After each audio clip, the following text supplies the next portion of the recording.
Hi, we're here at the home of Dick and Linda Kughn. First of all, thank you for taking the time to meet with us. Our pleasure. Al, I'll tell you, you ask, you smile, we say yes. Well, thank you. Dick and Linda, you guys lead an amazing life. I think you exemplify what America's all about, and you're part of the greatest generation that ever lived. One of the things that I've always found amazing was your ability to take your childhood dreams and incorporate them into reality. When you were a little boy, you used to like playing with baseball cards and collecting them. And then years later, you owned the Upper Deck trading card. Yes. And then later on, when you were a young boy in Ohio, you actually worked as an usher at a movie theater. And then years later, you ended up owning a movie production facility and studio, right? Yeah, Longbow Productions in California. Yeah. Which movies did you? Our greatest achievement, as far as I'm concerned, was A League of Their Own with Madonna, Gina Davis, Tom Hanks, Tom Kenny Hanks. Marshall was director. It's a great cast, and it was a great movie. It's still being played on TV. It was the only theater presentation we did. We did an HBO movie called A Private Matter with Aidan Quinn and Sissy Spacek. That was a very strong movie. And then there were a lot of Monday night at the movies, Tuesday night at the movies, Wednesday night at the movies that had washed up stars that came on, and they were sort of tear-jerkers, or they paid the bills. That's great. That's great. And then also, while you were an usher, I believe during the matinees, you actually had a magic act. What was the name of your magic act? The Masked Magician. We did that on Saturday afternoons for a house packed with a bunch of little kids. And then years later, you were quite the showman and the spokesman for Lionel when you owned Lionel. So again, when you were a child, you had these dreams, and then they became reality as a grown man. The other thing was, I believe at some point in your career, you actually were a quality inspector at a automotive assembly line. That I was. Boy, someone has been telling the stories. Where did you get all this information? I never forget a trick.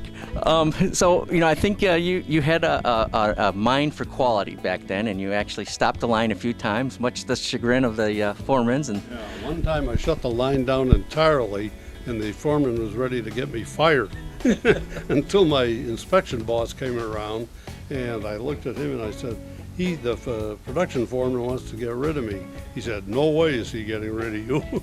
Well, and it turned out that the problem was a problem in their stamping, so that nothing fit properly. Right. And so Dick was absolutely right. If they hadn't shut the line down, they would have had multiple problems. And she knows the whole story on that.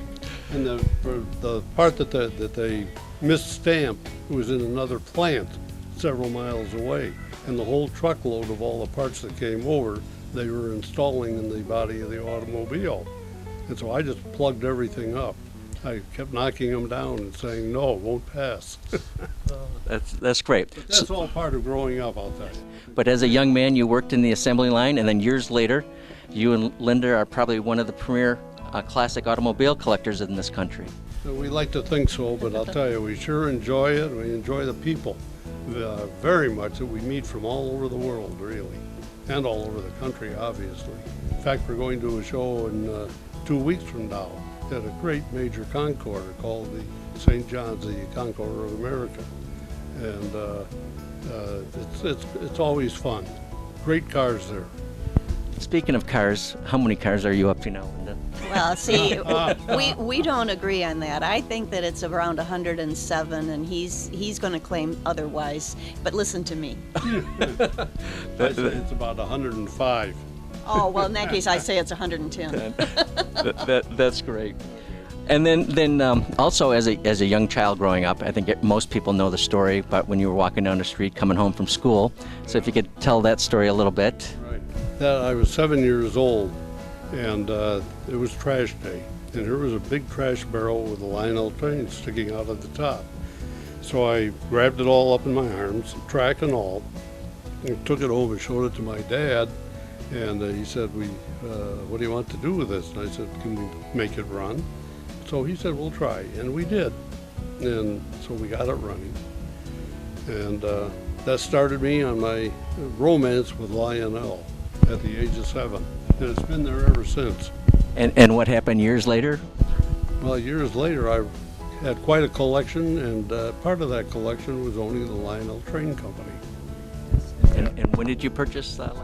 1985 from General Mills, and that was an experience and a half. And I've told that story. Well, first of all, let me tell you how we got into buying it.